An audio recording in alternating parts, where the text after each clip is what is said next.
हायै दासो नागारबाय अखाया तो hey guys welcome back to my YouTube channel and welcome to my new video and नोंथांमोनखौ आंनि गोदान मोनसे भिडिअ बरायबावनाय थाबाय दा बर्तमान न'आवनो दोङो दा नोंथांमोना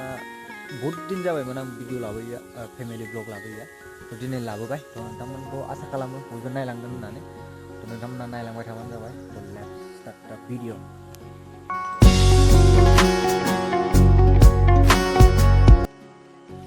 बे साननैसोआव ओरैबायदि अखा हादोंमोन ना आयौ मा बुंनो आरोना माने गुबुन जायगाजोंथ' बारबो थांदो माने बहुत बार बारलांदो माने जोंनिजों ओरै खम बार गैया दंब्लाबो माने बेफोरबायदि जेबो बायला बायलि जायाखै नर्माल फैदों नर्माल थांदों yes madam ji what happen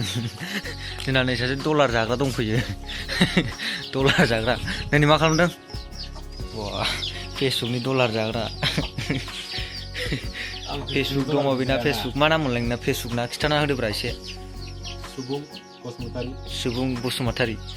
नोंथांमोना फल' खालामो बयबो सुबुं बसुमतारी फेसबुक पेज बिथाङा बहुत रिल्स बानायो नै डेन्जार नोंथांमोना सापर्ट खालामहै नोंथांमोननि सापर्टखौ जोंनो बयनोबो नांगौ ना सापर्ट खालाम माथो सापर्ट खालामलायबासो बर'जों बर' अनलायनाया बारा जायो ओमफ्राय नै इथिं जोंनिया जोगोनार बिजौ खागासिनो दङ मेडामा नोंखुनजोआ सिख्लाफोरसो नायखायो बांसिनानो नोंखुनजोआ नै माबा खागासिनो दं जोगोनार बिजौ अमायाबो देग'ग'नो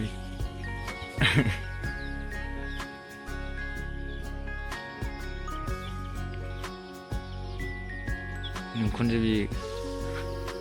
होनावलाय खनसे स्रायनो हाय होनहरदोब्रा आखाइजों दे खनसे हाय होनहरदोब्रा थै जायालै ओंखाम संग्रायाव हाबनि मा ओंख्रि संनाय मा आया जेबो गैया ओंखाम सुगासिनो दङ मा साहासोमोन इलाय मा गैया इलाय मा दालि नङा गैयालै नै गाइस गोरिबसो गोरिब मानु गाइस गोरिब अननानै सापर्ट खालामाखै तो गाइस बहुत दिनथ' जाबायमोन भिडिअ बानायिया ओमफ्राय दिनै बानायबाय माने गोबाङानो बुंदो माने इउटुबखौ खुलिनानै भिडिअ हगाराबा माइनास जाजोबो होननानै ओमफ्राय इउटुब चेनेला माने ग्र' जायैनि चान्सआव थायो होनना बुङो तो बेनिखायनो दिनै ब्लग लाबोबाय आरो कन्टेन्टखौनो मोननो नागिरा दासान्दि माने बहुत कन्टेन्टनि जाल्ला जाना थायो दा बेनिखायनो भिडिअसफोरबो लाबोबाय थानो हाया दा जे हायो आङो नाजालांबाय थागोन नोंथांमोननो लाबोनो थाखाय भिडिअसफोर गोदान ब्लग भिडिअ आरो फेमिलि भिडिअ दा बेनो आरोना कन्टेन्टनि प्रब्लेम जायो जाय इउटुब क्रिएटर बिथांमोनाथ' मिथिखायो आरो जायफ्रा कन्टेन्ट गैया बिसोरथ' मिथिखायो दा फार्स्टआव कन्टेन्ट बानायनो थाखाय बहुत प्रब्लेम जायो इउटुब क्रिएटरफोरनो दा बेनिखायनो कन्टेन्ट प्रब्लेम बेनिखायनो दा जायाब्लाबो होसाबबाय थायो जिखुनु उनाव नाजालांबाय थागोन मोजां भिडिअसफोर लाबोनो थाखाय नोंथांमोननि थाखाय दा नोंथांमोनाल' आंखौ सापर्ट होलांबाय था आरो नोंथांमोननि सापर्टखौ आंनो जेब्लायबो नांगौ नोंथांमोना आंखौ किप सापर्टिं गाइस बेयो जाबाय आंनि स्मल मा होनो बेखौ बायगन फान्थाव मा होनोमोनलाय फान्थाव बागान फान्थाव बागान नै बानलुबो दङलै बानलुआ थायखांबाय नै गोरलै माने गायस्लायनानै होनो रोङाखिसैना बेनो फान्थाव जाबाय थायो बेखौनो मा होनो आंना हाबानि अमा उन्दुनानै दं केन्द्राद्रा जानानै फाइनालि दिस इज माइ मादार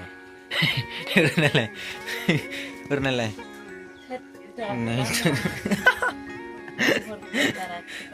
माबा ओरैनो खनसे ओरैनो हरब्रा नोंनो माबायदि बिहामजो नांगौ दे खिथाहरलाय एसे नोंनो माबायदि बिहामजोखौ नांगौ दे खिथाहरदो एसे दे खिथाहरदो माबायदि ओरैनो जाग्रा जिराय जिराय जाग्रा ना खामानि मावनानै जाग्राखौ नांगौ नोंनो देब्रा फुना हरदो एसे खामानि मावनानै जाग्रा ओमफ्राय न'खर बेंग्रा ओमफ्राय ओंखाम ओंख्रि संग्रा ओमफ्राय न'खर बेंनायानोथ' ना मावग्रा जाबाय दा ने मा बा बिदिसो नांगौ नोंनो बिहामजोसो नांगौ खामानि मावनो हाग्रा थारमाने जोंना मेदामा बिहामजोखौ माबायदि नांगौ खामानि मावनो हाग्रा न'खर बेंग्रा नांगौनो सोरबाफोर सिख्लाफोर दङबा नै बुंहरखा कन्टेक्ट खालामहर दा जोंना मेदामा माने बेफोरबायदि ओंखारफेराना ससियेल मिडियायाव बेखायनो लाजिनो माबानो देखायनो मोखांखौ आं लाजियो बिथाङा नायजालाय लांला आंहा मालिकखा जाजोब्बाय जोंना बिथाङा लाजियो एसे माने ससियेल मिडिया ओंखारफेराना बिदियाव दा बेनो पार्ट बेनि थाखाय